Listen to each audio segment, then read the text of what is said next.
एक खास बातचीत हम कर रहे हैं आउटलुक 2023। आज हमारे साथ नीलकंठ मिश्रा हैं क्रेडिट स्विस के। उन्होंने एक बहुत डिटेल्ड रिपोर्ट निकाली है और हर साल इस समय वो अपने एस्टिमेट्स लेके बैठते हैं, इकोनॉमिक के एस्टिमेट्स, मार्केट के एस्टिमेट्स और अपना पोर्टफोलियो भी डिस्कस करते हैं। और आज वो हमारे साथ बातचीत कर रहे हैं। नीलकंठ, 18 स्वदेश पे बहुत बहुत स्वागत है आपका। 2023 के लिए क्रेडिट स्विस की क्या सोच है इंडियन इकोनॉमी को लेके, स्पेशली इस बैकड्रॉप में कि ग्लोबल इकोनॉमी में जो स्लो डाउन हो रहा है? क्या हमारी ग्रोथ सुपीरियर मोमेंटम ये जारी रहेगा? क्या आप इंडिकेटर्स कैसे पढ़ रहे हैं? जी हाँ, मुझे लगता है कि हमारी अर्थव्यवस्था काफ़ी अच्छा कर रही है और जो जिन वजहों से ये अच्छा कर रही है वो सस्टेन करेंगे। जैसे मेरे हिसाब से रियल एस्टेट कंस्ट्रक्शन या इंफ्रास्ट्रक्चर कंस्ट्रक्शन, इन सब चीज़ों में जो पेस ऑफ एक्टिविटी है वो काफ़ी अच्छी है और मेरे हिसाब से ये सस्टेन करेगी। बहुत दिन तक हम ये भी ऑब्जर्व कर रहे थे, ये देख रहे थे कि अ, राज्य सरकारों के पास टैक्स के पैसे आ रहे थे, वो मार्केट से बोरो कर रहे थे बट खर्च नहीं कर पा रहे थे। तो जैसे सितंबर के महीने तक कुछ 5.5 लाख करोड़ सरकारों का आरबीआई के पास रखा हुआ था।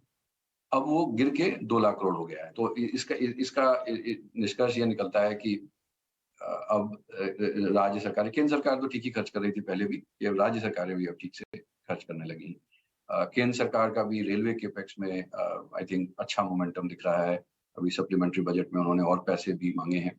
इसका मतलब है कि इंफ्रास्ट्रक्चर कंस्ट्रक्शन अच्छा हो रहा है।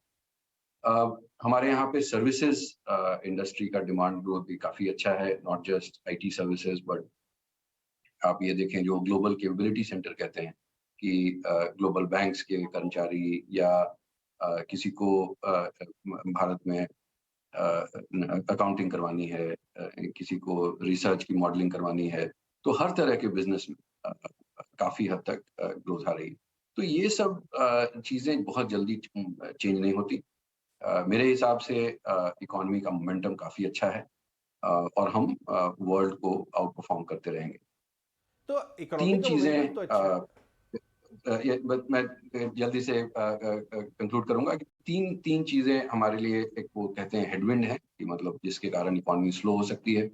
एक है कि हमारे खुद के इंटरेस्ट रेट बढ़े हैं, करीब 6-8 महीने हुए हैं, अभी 6 महीने ही हुए हैं मेरे ख्याल से अभी, और उसका असर दिखना पूरी तरह से बाकी है। एक्सपोर्ट्स ग्रोथ स्लो होगी, वो हो रही है, उसका असर दिख रहा है और मेरे ख्याल से ये प्रॉब्लम, ये समस्या थोड़ी और बड़ी हो सकती है।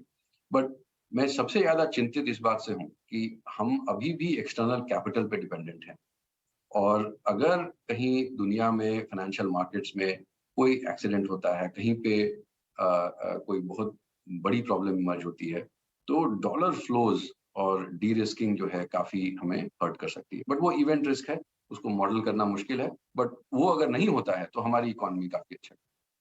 जी, इकोनॉमिक मोमेंटम की जो आपने बात की, क्या वो मोमेंटम बाजार में भी रिफ्लेक्ट होगा?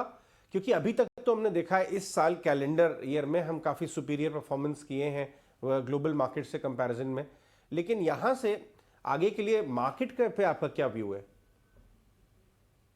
तो देखिए हमारी मार्केट जो है वो 2017 में जो भी इंडिया के अराउंड ऑप्टिमिज्म है कि अब हर बड़ा अखबार, हर बड़ी मैगजीन, हर बड़ी कंसल्टिंग फर्म, हर बड़ा कॉरपोरेशन अब इंडिया की बड़ाई कर रहा है और सही रीजन से। हम तो काफी दिन से कह रहे हैं ये बात। बट जब सब लोग कहने लगते हैं तो आप ये समझ सकते हैं कि वो मार्केट में प्राइस इन होना शुरू। तो सितंबर 2021 से हमने कहना शुरू किया था कि भाई अब हमारा मार्केट जो है वो टाइम करेक्ट करेगा। तो हम इकोनॉमी पे बहुत पॉजिटिव हैं, हमारी हमारी अर्थव्यवस्था काफ़ी अच्छा कर रही है। बहुत सारे स्ट्रक्चरल रीज़न्स हैं जिससे कि हम अच्छा करेंगे। लेकिन ये अब प्राइस इन होने लगा है। उस समय आपको याद होगा हमारा 12 मंथ फॉरवर्ड अर्निंग्स पे पीई रेशियो जो था वो 2.5 से 3 स्टैंडर्ड डेविएशन ऊपर था, राइट? जो 10 ईयर एवरेज के ऊपर वो 2.5 से 3 था। वो अभी गिर के करीब 0.5 या 0.7 पे है। अभी भी पॉजिटिव, और मुझे लगता है कि वो पीई मल्टीपल थोड़ा और करेक्ट करना पड़ेगा। उसमें आप अगर उसको 2 भाग में बाँट दें, एक ग्लोबल पीई और इंडिया का पीई प्रीमियम। तो इंडिया का पीई प्रीमियम मेरे ख्याल से आप कह सकते हैं कि मैक्स आउट हो गया है। तो अगर आप एक इलास्टिक स्ट्रिंग इमेजिन करें, इंडिया का पी यहाँ है और ग्लोबल पी यहाँ है, तो ये और खींच नहीं सकता, राइट? खींचने को खींच सकते हैं, फिर वो टूट जाएगा, बट उससे ज़्यादा खींच नहीं सकता। और ग्लोबल पी पे मेरा मेरा डर ये है कि रिस्क फ्री रेट्स मेरे ख्याल से 12 महीने तो कम से कम एलिवेटेड रहेंगे। 2011 से 2019 के बीच में वो 2.2-2.3% का एवरेज था उनका यूएस 10 ईयर बॉन्ड यील्ड का, जो अभी 3 के नीचे आता नहीं दिख रहा।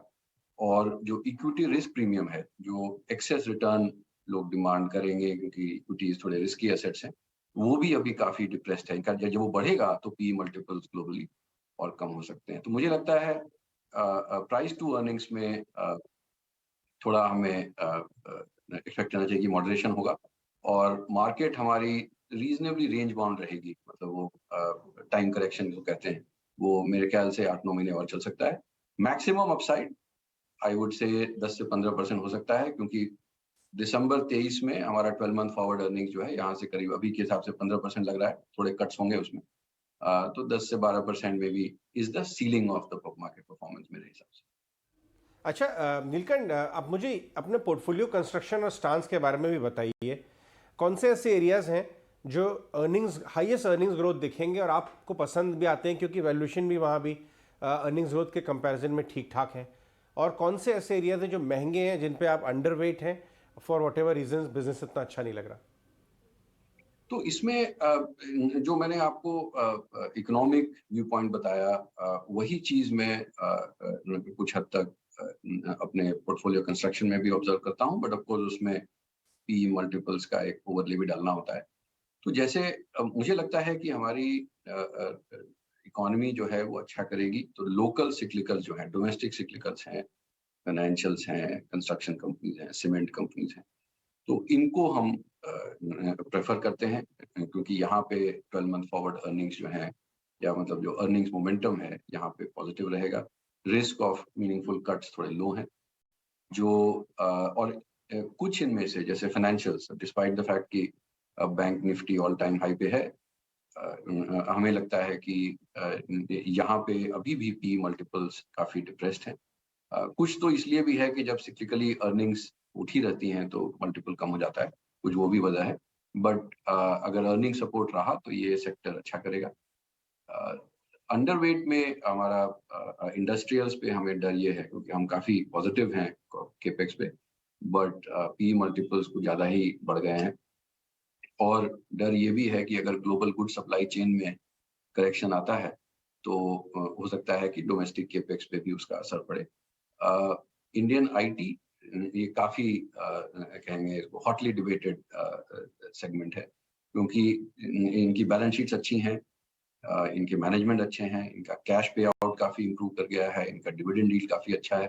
बट हमें डर ये है, हमारे आईटी एनालिस्ट ने काफी उम्दा रिसर्च की है, कि जब यूएस में शार्प स्लो डाउन होता है, और जैसे कल फेड ने कहा कि उनका इफेक्टिवली ऑब्जेक्टिव ही है ग्रोथ को स्लो डाउन करना, जिससे कि इन्फ्लेशन कम हो जाए। तो जब ये होता है तो मे बी अर्निंग्स पे उतना असर न पड़े, 2 से 3% की असर पड़े, बट पी मल्टीपल बहुत जोर से गिरता है। और अभी तक वो प्रेशर्स इनके बिजनेस में नहीं आए, क्योंकि आपने देखा होगा यूएस की अनएम्प्लॉयमेंट रेशियो अभी भी 3.7% ही है। जब वो 4.5 या हो सकता है 5 हो जाए, तब इनके रेवेन्यू ग्रोथ पे असर पड़ सकता है।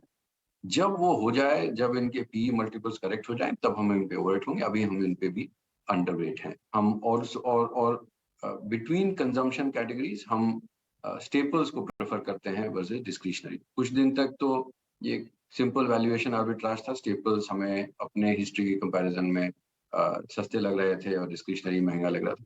बट अभी गोइंग फॉरवर्ड, अब ये तो थोड़ा रिवर्स हो गया है, स्टेपल्स अब थोड़ा डिस्क्रिशनरी से थोड़ा ज्यादा हो गया पी मल्टीपल।